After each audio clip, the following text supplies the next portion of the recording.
يا سيد أنا رجعت على لبنان، أتمنى إنك ترجع كمان على لبنان.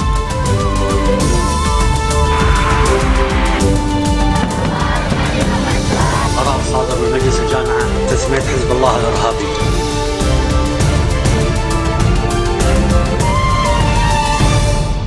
Bonjour à tous et merci de nous rejoindre sur Futur TV pour cette nouvelle édition de la rédaction. Tout de suite les titres.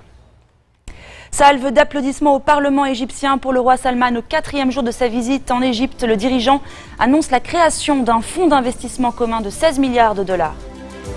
Les attentats de mars à Bruxelles auraient dû avoir lieu en France. C'est ce qu'ont découvert les enquêteurs belges. Des révélations permises par l'arrestation de 4 fugitifs vendredi, dont Mohamed Abrini, un des auteurs des attentats de l'aéroport.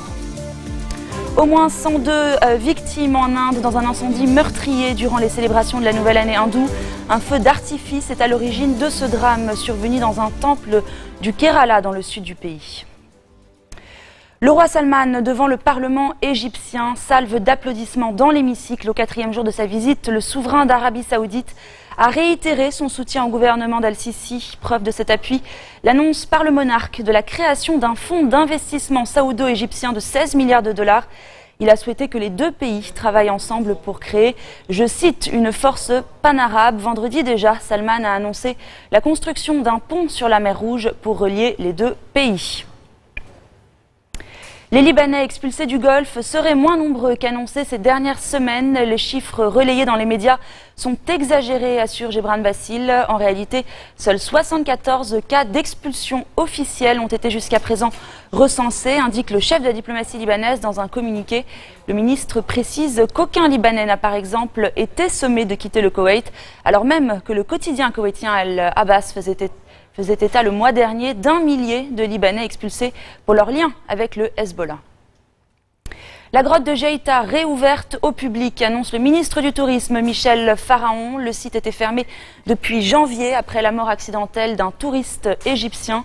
Un drame lié à une faille au niveau de la sécurité. Le 20 mars, le bureau du contrôle libanais, Sokoket, avait en effet jugé que la grotte était non conforme aux normes sécuritaires. Après Palmyre fin mars, l'armée syrienne se prépare à reprendre Alep, annonce le Premier ministre syrien. Ces dernières 24 heures aux environs de la ville, une vingtaine de combattants du front Al-Nosra et 16 soldats du régime ont été tués dans des combats. Cette vaste offensive appuyée par l'aviation russe doit viser le groupe État islamique et le front Al-Nosra. Et dans un entretien au journal du dimanche, l'opposant Basma Kodmadi dénonce l'impuissance de la mission américano-russe qui parraine la cessation des combats et le cessez-le-feu. Depuis sa fenêtre au Vatican, le pape a appelé à la libération des otages dans les zones de conflit. François a insisté sur le cas du prêtre indien enlevé le 4 mars à Aden. Tom Ouzounalil a été kidnappé lors de l'attaque d'un hospice. 4 religieuses avaient été tuées ce jour-là également. Aden, deuxième ville du Yémen, est régulièrement ciblée par l'organisation État islamique. La fille de l'ancien chef d'État, favorite de la présidentielle péruvienne. On se retrouve dans quelques instants.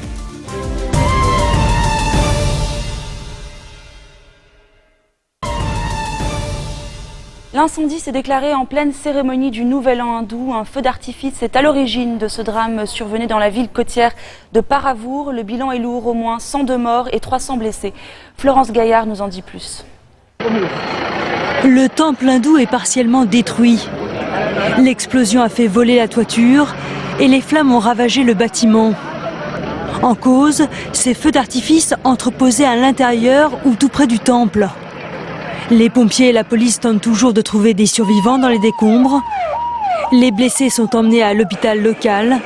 La plupart sont grièvement brûlés. Les familles des victimes recevront une aide financière et les blessés seront soignés gratuitement grâce à l'aide du gouvernement. Le gouvernement fait tout ce qu'il peut. Il est minuit quand le spectacle commence pour fêter le Nouvel An hindou. Un concours de feux d'artifice somptueux, mais au bout de quelques heures, des cris et des explosions à répétition. Le feu s'est emparé du temple bondé. Quand les secours arrivent, les fidèles sont encore nombreux sur place. Les autorités de l'État de Kerala ont précisé que le spectacle n'était pas autorisé pour des raisons de sécurité. Elles ont ouvert une enquête pour déterminer les responsabilités de cet accident.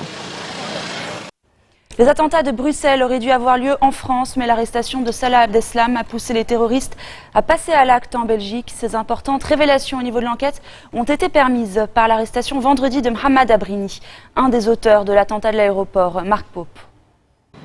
Celui qu'on a surnommé l'homme au chapeau, cette personne que l'on voit ici aux côtés des 2 kamikazes.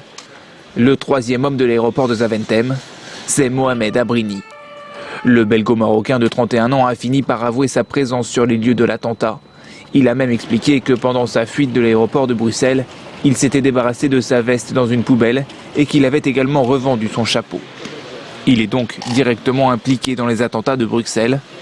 Son ADN a été retrouvé dans une des planques des terroristes, rue Max Roos. C'est d'ici qu'un des membres commande un taxi par téléphone, quelques minutes seulement avant les attentats. Bonjour. Oui, bonjour madame. J'aimerais un taxi, 7h15, à rue Max Roos, numéro 4. Rue Max Roos, numéro 4. À 7h15, un taxi est bien au rendez-vous, mais la compagnie fait une erreur et envoie une voiture au lieu d'une camionnette. Seuls 3 sacs d'explosifs sur 5 pourront être chargés. Selon plusieurs éléments, les enquêteurs ont également pu déterminer que la Belgique n'était pas la cible privilégiée par les attentats. Le groupe voulait frapper à nouveau la France, mais pris de court par l'avancée de l'enquête, il a finalement décidé dans l'urgence de frapper Bruxelles. Mohamed Abrini a donc été officiellement inculpé dans le volet belge, mais il est aussi impliqué dans les attentats de Paris. On le voit d'ailleurs ici le 11 novembre avec Salah Abdeslam, son ami d'enfance, sortir d'une Renault Clio. La voiture servira aux kamikazes du Bataclan. Mohamed Abrini pourrait donner aux enquêteurs de nouveaux indices pour compléter le puzzle. En l'arrêtant vendredi, la police belge a fini de neutraliser tous les protagonistes identifiés de ces 2 séries d'attentats. Et puis selon le chef des services secrets allemands, le groupe État islamique envisagerait des attentats en Allemagne. Hans-Georg Maassen s'exprimait aujourd'hui dans un entretien au Welt am Sonntag. Son père est sous les verrous. Elle brigue la présidentielle péruvienne dont le premier tour a lieu aujourd'hui. Je vous propose de nous intéresser en images à la favorite de cette campagne. Keiko Fujimori, 40 ans, dont plus de 20 passés en politique. À la tête de l'opposition péruvienne, elle vise maintenant le pouvoir suprême. Nous pouvons être fiers de Fuerza Popular. C'est un parti qui va durer dans le temps, bien au-delà d'un nom ou d'un patronyme. Ce patronyme, c'est Fujimori, le nom de son père Alberto, président dans les années 90. Pendant 10 ans, ce fils d'immigrés japonais dirige le Pérou d'une main de fer. Et après son divorce, c'est sa fille qui devient première dame et l'accompagne partout. À son actif, une économie relancée et de meilleures infrastructures. À son passif, un coup d'État, la répression des opposants et une corruption omniprésente. En 2009, il est condamné à 25 ans de prison. Sa fille, elle, le soutient. Elle est alors au Parlement. Je voudrais dire à mon père qu'aujourd'hui, plus que jamais, je suis fière du travail qu'il a fait, parce que grâce à lui, le pays est en paix. Tuer le père tout en récoltant les fruits de son travail, c'est le défi de Keiko. Depuis 5 ans, elle sillonne le pays et impose son parti au niveau local et régional. Très aimée des classes moyennes et populaires, elle est abhorrée par l'intelligentsia de gauche qui lui reproche de n'exister que par son père. Keiko Fujimori a cherché à se démarquer de l'héritage de son père et elle fait en sorte de le souligner. Mais elle a des propositions incohérentes que beaucoup pensent être des tactiques électorales. Plusieurs manifestations anti-Keiko ont eu lieu à Lima, rappelant les milliards d'euros de fonds publics détournés quand son père était au pouvoir, et surtout la campagne de stérilisation imposée aux femmes des zones rurales. Keiko fait serment, elle, d'indemniser les victimes, de respecter les droits de l'homme et de lutter contre la corruption. Faisons le point sur la course à la présidentielle aux États-Unis à présent. Le sénateur du Vermont a remporté hier les caucus démocrates du Wyoming, poursuivant ainsi sa lancée avant la primaire de l'État de New York le 19 avril. Axel Simon. Bernie Sanders a appris la nouvelle en plein meeting par son épouse. On vient de gagner au Wyoming. Nous avons remporté 8 des 9 dernières batailles. Nous sommes impatients de mener d'autres combats à New York et ailleurs. Nous sommes là pour gagner. Notre chemin nous mène vers la victoire et on veut décrocher l'investiture démocrate, puis gagner le scrutin. En remportant samedi les caucus démocrates du Wyoming face à sa rivale Hillary Clinton, le sénateur du Vermont poursuit sur sa dynamique. Il a remporté 8 des 9 dernières consultations et compte maintenir sa cadence à l'approche de la primaire cruciale de New York le 19 avril où 291 délégués doivent être répartis entre les candidats.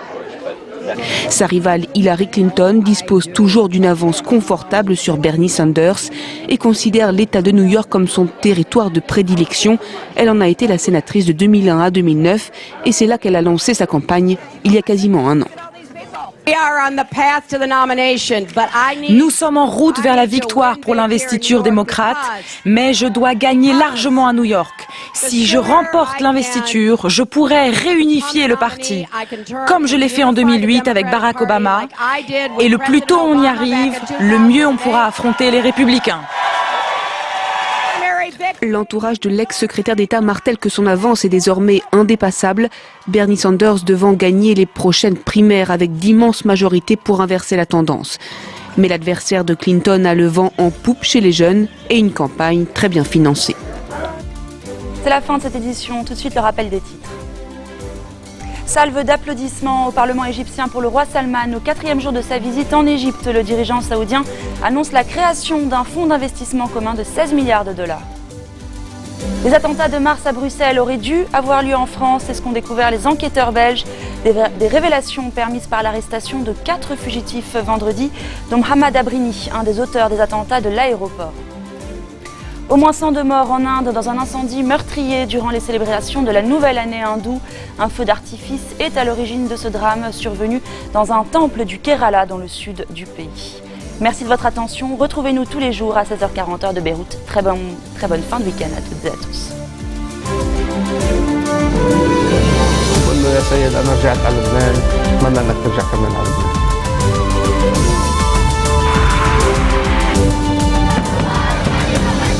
قرار صادر من مجلس الجامعة تسمية حزب الله الإرهابي